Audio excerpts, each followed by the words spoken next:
નમસ્કાર, મારું નામ જિજ્ઞાબેન કૃષ્ણકાંતભાઈ ઠકરાર છે. મારી શાળામાં મારી પાસે એક કરતાં વધારે ધોરણ હતા, એટલે દરેક વિષય ભણાવવાના, એટલે સમય ઓછો અને કામ કરવાનું જાજુ થાય. તો આમાં આટલી બધી વિદ્યાર્થીઓની કોઈ ફરિયાદ આવે, કોઈ તોફાન આવે, તો ત્યારે એમાં સમય વધારે બગડે અને મને એવું થાય કે વિદ્યાર્થીઓમાં સદગુણ છે ખરા, પણ એ ઉભરીને બહાર નથી આવતા. તો એ વિદ્યાર્થીઓના સદગુણ કેળવાય, બહાર આવે અને એના તોફાન ફરિયાદો ઓછા થાય, એના માટે મારી શાળામાં મેં એક નવતર પ્રયોગ અમલમાં મૂકેલો, જેનું નામ છે સ્ટાર સે પ્યાર ટિક સે ખુદ કો સુધાર. તો આ નવતર પ્રયોગ અંતર્ગત હું એવું કરતી કે દર વખતે દર માસે વિદ્યાર્થીઓના નામ વાઇઝ આ રીતે એક મૂલ્યાંકન પત્રક હું બહાર કાઢતી. તેમાં જે તારીખે જે વિદ્યાર્થીના તોફાન ફરિયાદ આવ્યા હોય એ તારીખમાં એના ખાનામાં લાલ ટીક થાય. અને જો કોઈ વિદ્યાર્થીનું સારું કામ મને નજર સામે આવે, પછી ભલે એણે સારું કાર્ય, સદગુણનું કાર્ય શાળામાં કર્યું હોય કે બહાર કર્યું હોય, એ મારા ધ્યાનમાં આવે એટલે એના ખાનામાં એ તારીખમાં ગ્રીન સ્ટાર થાય. આ રીતે આખા મહિનાની તારીખ નીકળે.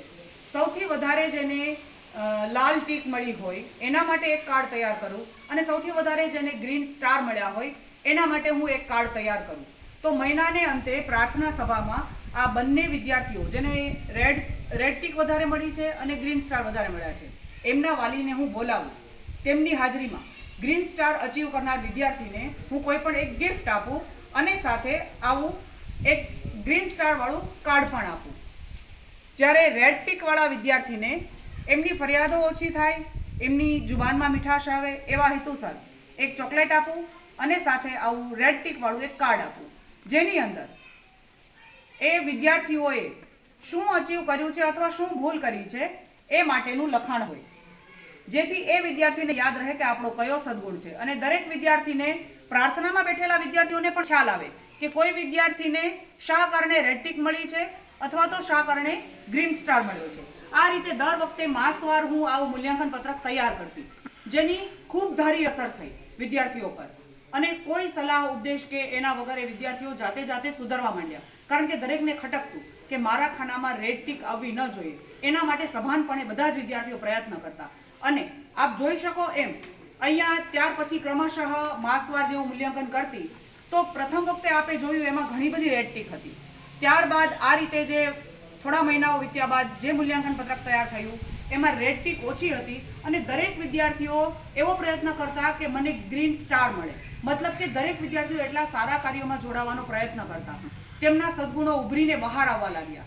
અને દરેક વખતે વિદ્યાર્થીઓની કોશિશ એવી રહેતી કે આપણું નામ રેડ ટીકમાં ન આવે પરંતુ ગ્રીન સ્ટાર વાળા કાર્ડમાં આવે. તો આ રીતે મેં માસવાર દરેક તૈયાર કરેલા. અહીંયા તો નમૂના રૂપ આપને 2-3 માસના હું જોવા માટે મૂકું છું, પણ બાકી 12 માસના મેં આ રીતના મૂલ્યાંકન પત્રક પણ તૈયાર કરેલા હતા અને દરેક વિદ્યાર્થીના રેડ ટીક અને ગ્રીન સ્ટાર વાળા કાર્ડ પણ તૈયાર કરેલા હતા, જેથી એ વાલીની હાજરીમાં હું એમને આપું ત્યારે વિદ્યાર્થીઓને પણ એમ થાય કે આપણા વાલીને ગ્રીન સ્ટાર અચીવ કરીએ ત્યારે બોલાવવાના થાય તો એ આપણા માટે વધારે સારું કહેવાય અને એમના વાલીને પણ એમના વિદ્યાર્થીઓના સદગુણની, ભૂલની એ ખ્યાલ આવે.